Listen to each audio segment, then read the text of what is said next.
Jag heter Thomas och mitt i vardagsstöket har jag fått en idé. Jag ska göra en Ironman och dokumentera min väg dit. Förutom livspusslet som man har vid sidan av, man ska hinna med att tvätta, diska, städa, klippa gräs, vattna blommor och fixa grejer. Sen ska barnen aktiveras samtidigt som man själv också vill hinna med sina egna grejer vid sidan av. Så har jag några utmaningar. Jag kan inte kråla. Jag haltade i mål på Lidingöloppet förra året. Så jag behöver definitivt bättra på min löpning. Har jag tid för träning? Pengar till utrustning? Nej, inte riktigt. Kommer jag verkligen klara det här? En sak är i alla fall säker. Den här utmaningen kommer förändra mig. Nu kör vi! Okej, det är dags för Stockholm halvmaraton. Och jag önskar att jag kunde säga att jag hade en sån här peppig morgon som man ser på YouTube som jag själv inspireras utav. Men egentligen så hade jag inte riktigt den här typen av morgonen, för att vara ärlig. Egentligen så kanske jag önskar att jag kunde säga att jag hade den här typen av morgon. This old habit's got a hold on me, won't let go of me. Men faktum är att jag hade den här typen utav morgon.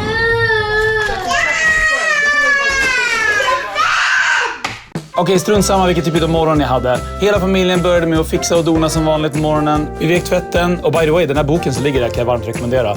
Vi lagade mat för hela veckan, mer eller mindre, så att det finns lunchlådor för alla. Och därefter så var det dags att fylla på lite käk så att jag orkade mig igenom halvmaran också. Och så att jag var fullproppad med allt som jag behöver. Och som du kanske kommer ihåg från förra avsnittet så har jag haft fokus på löpning då jag nu försöker klå min frus halvmaretid. Helt paj. Jag är helt slut. Mina ben. Och precis innan loppet åkte jag upp till Dalarna med min vän Adam. Adam är en sån där vän som man vill vara väldigt rädd om. Han är en sån där person som får mig att hålla en högre standard bara genom sin närvaro. Efter att ha jobbat lite tillsammans på hans landställe och sen plocka lite lingon och blåbär så var det dags för vårt gemensamma pass. 7 kilometer längs de daländska grusvägarna. Ja, men det är mysigt. Dalarna och Adam liksom. Ja, 1, 2, 3. Fan, bara gick upp på den där lilla backen. Alltså, jag är helt sänkt. Nu är du med. Nu är du också influencer, Adam. Det gick upp för mig ganska snabbt att jag är inte riktigt där jag trodde att jag skulle vara rent fysiskt. Jag kände mig lite starkare innan, men nu vet jag inte. Medan jag kämpade på för att få ner andningen hade Adam kunnat springa en runda igen. Fan, du är helt oberörd. Ja, men jag håller med. Jag hade som en åsna. Just nu känner jag mig så jävla ur form. För att du ska ta mig runt med det. Hemsk backe. Jag var helt slutkörd medan han knappt var andfådd. Jag vet att man kanske inte ska jämföra sig med någon annan sådär. Men när det är någon 1 meter bredvid en som är avsevärt mycket bättre än man själv är så är det lite svårt. Jag fattar ingenting. Jag vet inte ens hur jag ska uppnå den där nivån. Jag antar att det bara fortsätter att nöta, men jag tror verkligen att jag kanske behöver lite mer hjälp längs vägen. 7,18. Ja, bra jobbat. Ja, du är inte ens andfådd. Nej, på riktigt. Det är helt stört. Hur fan är det möjligt? Okej, men tillbaka till den faktiska halvmaradagen. Efter allt vardagsstök så följde min fantastiska familj med mig in för att heja på mig inne vid halvmaran. Men innan vi kollar på min halvmara som jag gjorde nu så måste jag bara berätta hur glad jag blev utav all respons jag fick. Jag trodde aldrig någonsin att jag skulle få så här mycket respons och så mycket fina kommentarer och folk som ringde och allt möjligt.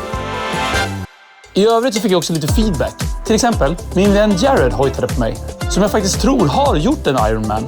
Och förtydligade så att jag inte blev chockad under loppet av Ironman att cyklingen är inte 108 kilometer som jag hade råkat skriva i mitt intro, utan cyklingen är 180 kilometer. Hyfsat stor skillnad. Men det var alltså dags för Stockholm halvmaraton. 2, 1. Och jag hade vänner och familj som redan hejade på mig i början när startskottet gick. Jag älskar det!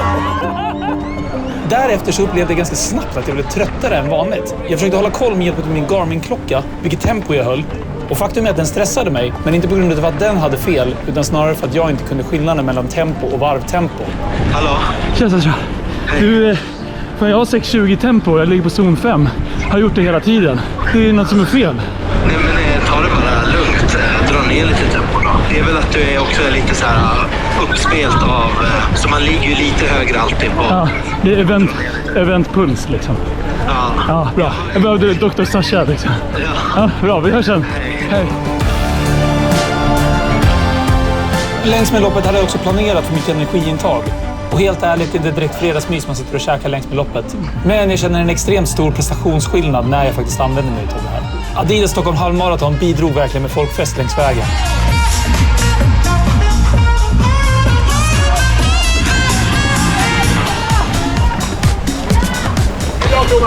Ja, tusen tack. Det var sjukt kul att se all pepp längs med vägen. Han tar det, Danmark. Nu kör jag om dig. Bra jobbat.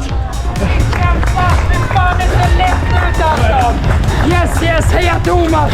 Strax efter all pepp och all min energipåfyllning längs vägen så började jag också få upp tempot lite och generellt sett bara en bättre attityd. Tack, jävla fin banan. I min ficka så vibrerade det hela tiden. Jag fick statusuppdateringar från min vän Sasha kring hur jag låg och ifall jag var nära på att ta min frus halvmaratid. Det var sjukt inspirerande att se så många som kämpar på alla olika sätt för att ta sig runt allt.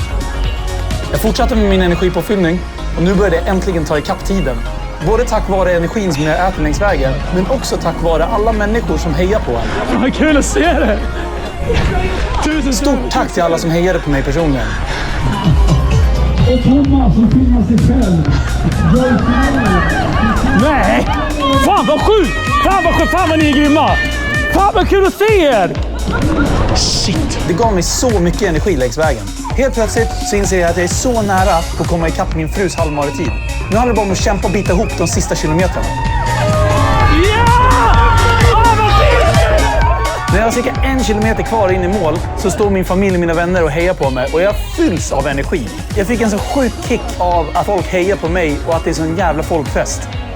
Väl in i mål så var jag verkligen tvungen att vila. Jag hade en snabb tanke av varför håller jag ens på med det här. Men som den sanna 12-åringen är så blev jag orimligt glad över att få en medalj. Efter det så träffade jag min familj, mina vänner och äntligen skulle jag få veta hur det hade gått. Om jag tog den eller inte. Du var 36 sekunder efter Janne. Var det sekundar? 36 sekunder. Nej, Jo. fan vilket jävla fiasko! Är det sant? Vilket fiasko! Er mamma är bättre än mig, fortfarande! Jag borde... Jag lägger ner det här, det slutar jag. Ja, hon tog mig. Helt sjukt. 36 sekunder, vad fan. Ja, på ett igen bara. Eller fall 7 gånger och ställde upp 8 som en vis man en gång sa.